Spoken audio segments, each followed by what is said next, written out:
Esta es una producción de Grupo Fórmula. Encuentra más contenido como este en radioformula.mx.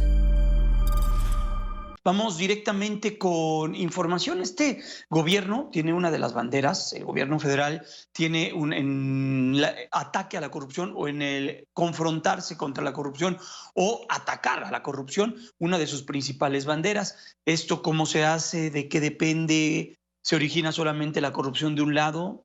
Para que haya corrupción debe haber dos espacios, ¿no? Quien la da, quien la recibe. Vamos directamente con Arturo del Castillo. Él es director ejecutivo asociado de Kroll México, es una división de Duff and Phelps, y pues atienden este tipo de informaciones, hacen métricas y tienen muchos estudios que destacan lo que se hace en estos países. Primero, Arturo, te deseo que te encuentres bien, que te encuentres con salud y que nos platiques primero qué es lo que sucede en el entorno de las empresas, lo que sucede en la iniciativa privada y cómo es que se genera la corrupción, qué genera la corrupción, mucha tramitología, multas mal encausadas. ¿Qué es lo que sucede alrededor de los permisos, por ejemplo, las licitaciones? Arturo, ¿por dónde le podríamos empezar? ¿Cómo te va? Muy buenos días. ¿Qué tal? Buenos días, encantado de estar con ustedes y muchísimas gracias por la invitación. Bueno, efectivamente, como lo mencionabas, la corrupción es un fenómeno que lamentablemente existe y existe en todos lados. En México, como en cualquier otro lugar del mundo, la corrupción sucede por varias razones, pero quizás las que más apremiantemente suceden en México tienen que ver mucho con la situación de la manera en cómo los negocios se han venido desarrollando. Hablando de corrupción generada por las propias compañías, yo podría decir que hay algunas razones que le explican. En primer lugar, tiene que ver con el asunto de trámites burocráticos. Los trámites burocráticos son los que se han visto que son uno de los elementos que más pueden motivar eventuales situaciones de corrupción. Otro de los temas tiene que ver, por ejemplo, con la falta de criterios claramente definidos por parte de las autoridades a la hora de, por ejemplo, gestionar permisos o contratos. Y otro tema tiene que ver también, obviamente, con el hecho de que a veces las compañías compran decisiones por parte de las autoridades con tal de ser beneficiadas de ellas. Todo esto nos habla, en última instancia, de un contexto, de un ambiente en donde el respeto a la ley, al marco legal, pues no es tal.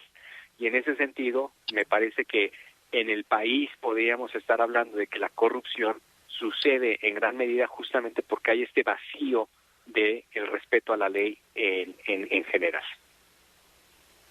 Arturo, el hecho de que los gobiernos generen instituciones y también reglas para evitar esto, ¿funciona? ¿Ha funcionado en el mundo? Hay historias del mundo y hay países que han logrado avanzar de ser gobiernos y también pues elementos en otros aspectos muy corruptos, han logrado dar avances importantes. Hay rankings a nivel internacional que destacan esto.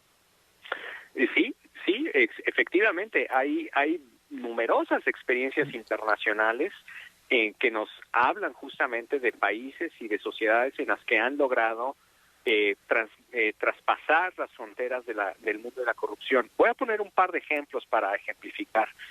Hong Kong es un país que en su momento era recordado por los altísimos niveles de corrupción que había, pero en algún momento alguien tuvo la sensata idea de que la corrupción, lejos de ayudar a la sociedad, puede llevarla a situaciones caóticas y de absoluta anarquía.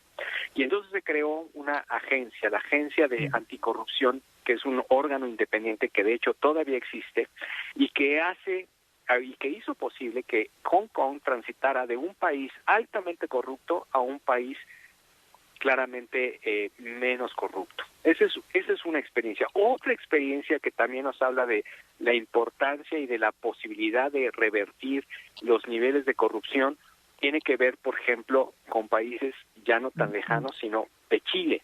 Por ejemplo, en Chile, las propias instituciones y el propio país es sistemáticamente evaluado como un país bastante más transparente y congruente con el Estado de Derecho que con lo que sucede con el resto de los países de América Latina. Y eso tiene mucho que ver justamente con la cultura y la educación de respeto a la ley que se hace desde el primer momento en esa sociedad. Entonces, internacionalmente sí que existen experiencias que nos hablan de situaciones mucho más positivas en términos de tránsito hacia un mundo de derecho.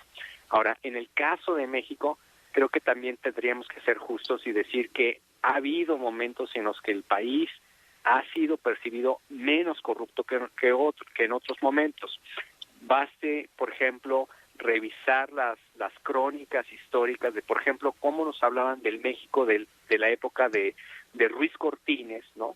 En la época de los años 50, en donde si bien había corrupción, tal vez esa corrupción estaba mucho más controlada y mucho más vigilada que lo que ahora lastimosamente ha venido sucediendo. Por último, estamos platicando con Arturo del Castillo, director ejecutivo asociado de Kroll México, división de Dove Phelps. Arturo, ¿qué importancia tiene, por ejemplo, la COFEMER, la Comisión Federal de Mejora Regulatoria, y qué importancia tiene tener organismos como COFESE y organismos que estén atendiendo, por ejemplo, licitaciones, asignaciones directas, todo eso dentro de un esquema gubernamental donde la iniciativa privada también juega un papel importante? Claro, son muy relevantes, es decir, todo este tipo de organizaciones como la COFESE y todos estos organismos autónomos que han venido sucediendo a lo largo de los años son importantes. Sin embargo, y aquí valga la pena un poco la reflexión, ninguna de estas instituciones debiese ser necesaria si la propia administración pública hiciera bien su trabajo. Si la administración pública federal estuviera haciendo un trabajo, digamos, correcto, ceñido a la ley, etcétera, no sería necesario los organismos autónomos. Los organismos autónomos surgen justamente como una necesidad de corregir las vaguedades o las ausencias de control y de supervisión que surgen de la propia administración pública. En ese sentido, me parece que son instituciones muy valederas, son muy importantes, que realmente agregan valor porque le dan certidumbre a la vida económica del país. Entonces, una COFESE, por ejemplo, es fundamental a la hora de poder regular mercados para evitar que justamente las distorsiones que puedan suceder entre diferentes actores económicos se coludan y puedan obtener un beneficio que no es correcto. Ahora, es importantísimo que esas instituciones no solamente se protejan desde el ángulo de su viabilidad institucional, sino sobre todo desde el ángulo de que sean realmente autónomas y que las personas que las dirigen realmente tengan independencia del poder público a las que van a estar observando y regulando. Oye, rápidamente, ustedes destacan 5 puntos. Cuéntale a la gente en dónde pueden ver estos puntos. Es un estudio amplio, el cual pueden acceder a él, empresarios, gente de gobierno que lo está escuchando, también gente que esté interesada en lo que sucede alrededor de la corrupción. ¿Puedes obsequiarnos una página de internet o algún sitio donde puedan acceder a ello? Por supuesto, estos puntos que tú mencionas hacen parte de un estudio del reporte anual de fraude y corrupción que año a año publica Kroll y que lo pueden visitar y bajar gratuitamente en www.kroll.com. Ahí ustedes pueden acceder, llenar un registro muy simple, muy sencillo y en automático reciben el reporte en sus correos electrónicos. Pues Arturo, que tengas un excelente fin de semana y permítenos estar cercanos a ustedes. Hay mucho de qué hablar, hay mucho en qué detenernos en este tema, una de las banderas que tiene el gobierno de la República y sin duda también algo que le duele mucho a la sociedad. Arturo, muchas gracias, cuídate mucho, excelente día. Encantado, muchísimas gracias, hasta luego. Esta fue una producción de Grupo Fórmula. Encuentra más contenido como este en radioformula.mx.